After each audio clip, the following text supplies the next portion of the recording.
All right, so Hamilton's nemesis, Thomas Jefferson, namesake of our great county,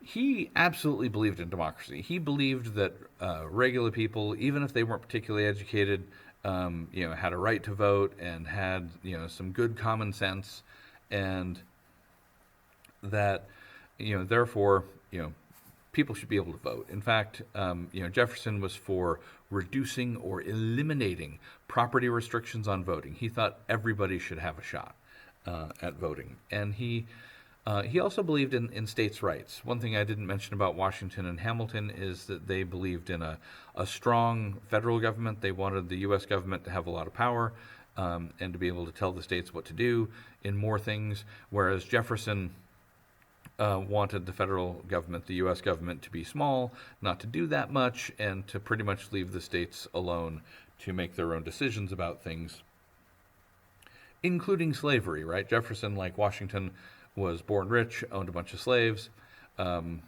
Early in his life, Jefferson was like, maybe racism is wrong and maybe slavery needs to go away. But later in life, he got crotchety and miserly and more racist, and he did not free his slaves in his will. Whereas Hamilton wanted us to be a country of cities and factories, Jefferson was horrified at that prospect. He called cities sores on the body politic.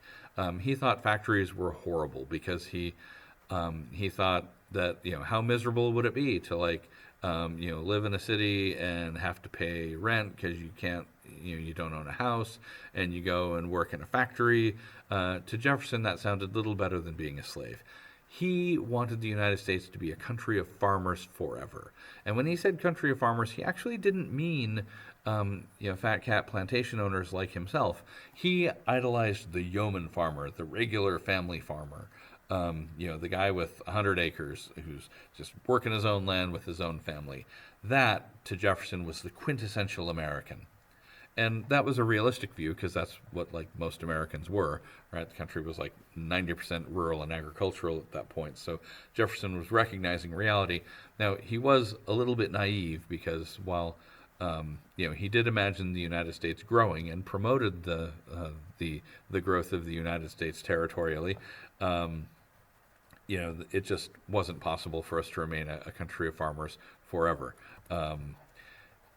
He was a huge promoter of education and was key to the development of the modern practice of local property taxes supporting public schools. He was also a big believer that democracy was not just right for the United States, not just right for English-speaking people. It was good for everybody, and so he believed that we should, share the good news of democracy and promote democracy abroad. So that people in other countries could throw off the shackles of monarchy and nobility, rich people telling them what to do, and they could have the benefits of liberty and democracy. And lastly, James Madison, Jefferson's right-hand man. Now, James Madison, another rich slave owner from Virginia, is best known as the father of the Bill of Rights, right? When the Constitution was hatched, the states were like, that's pretty good, but where's the Bill of Rights, right? And, in British history, there was an English Bill of Rights listing freedoms that the British people had that the government couldn't take away. Where's ours? And we're like, the framers were like, well, we didn't put it in because we think we're creating a government that's not powerful enough to take away your rights. And the American people were like, we really need a Bill of Rights. And so Madison, in the first Congress, puts one together, takes a bunch of suggestions, and draws up the first 10 amendments of the Constitution. Separation of church and state, freedom of religion, freedom of speech, the works. Bill of Rights, his baby. Also, getting smoked in the War of 1812 helped him understand the limits of the low-tax, small government states' rights philosophy he and Jefferson had been espousing. There's such a thing as a government that's too small and too weak to defend itself, and so they brought back some of Hamilton's ideas. Bye.